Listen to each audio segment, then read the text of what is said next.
Hello class, Mr. Fino here. This is lesson 2 on the early hominins.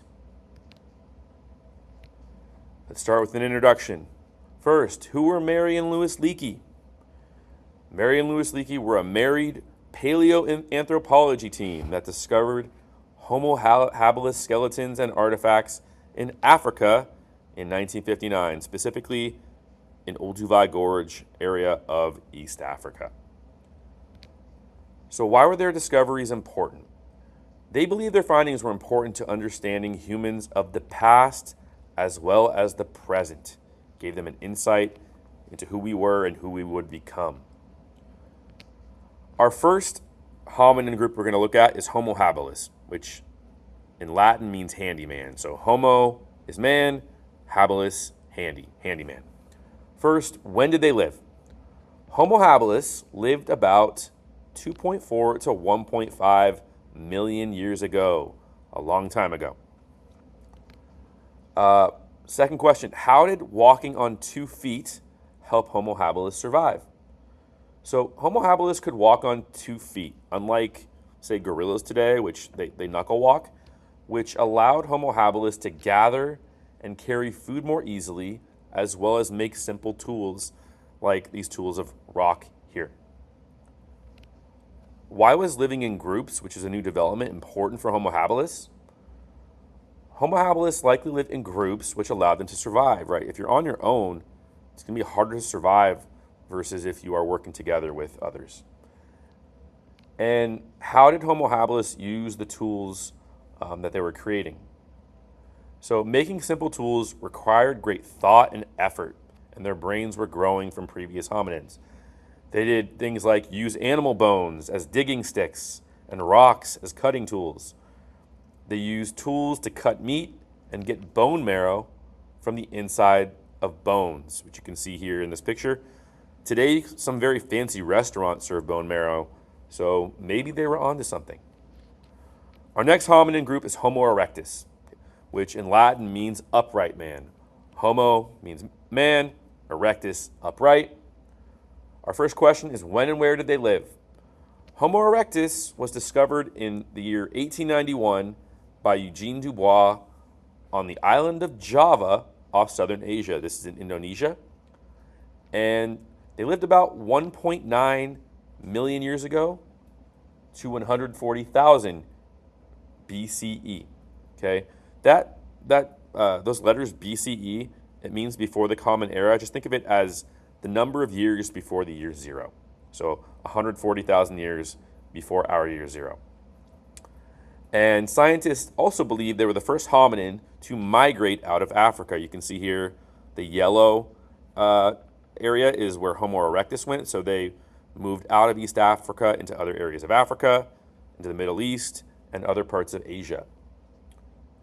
All right. So what made them more like modern humans? So they were tall and strong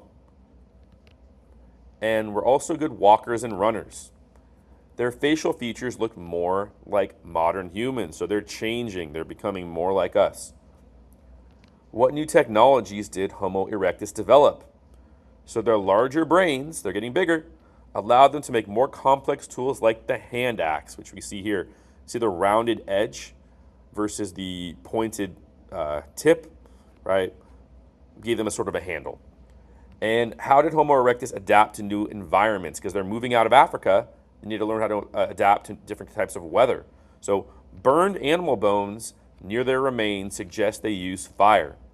Also, a discovery in Japan showed that they built oval huts with fire in the center, which allowed them to adapt better to cold environments.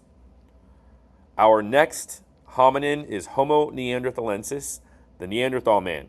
So Homo, man, Neanderthalensis, Neanderthal. When and where were they discovered? They were discovered in 1856 by mine workers in Germany's Neander Valley. Also, they lived from 400,000 to 40,000 years ago. So we are marching forward in time. You can see Homo neanderthalensis lived a little bit at the same time as Homo erectus, the previous hominin group. What did they look like? So they had thick bones and a ridge above their eyes and were closely related to modern humans. But they were shorter and stockier than modern humans today.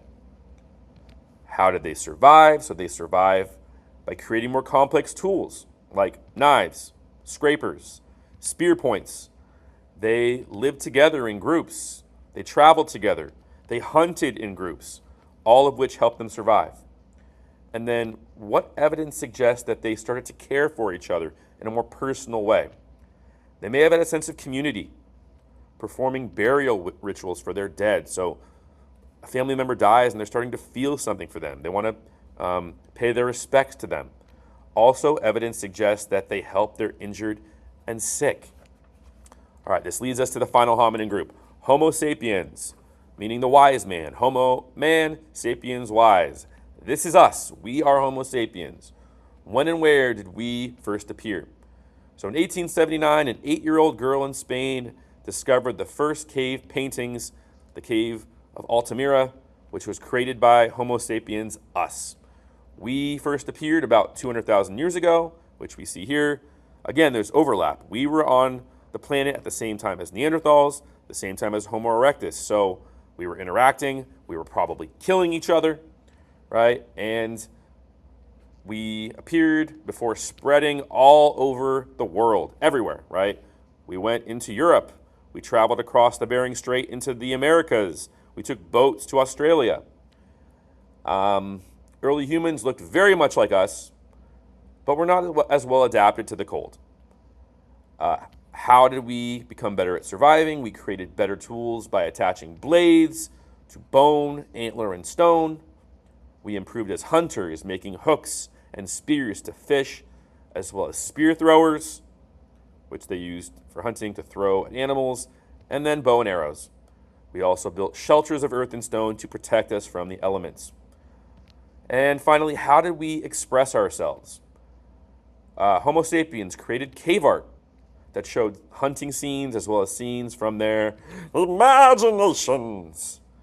They had the ability to express their feelings through pictures and symbols, which eventually led to more complex language, allowing us to connect and become even more advanced.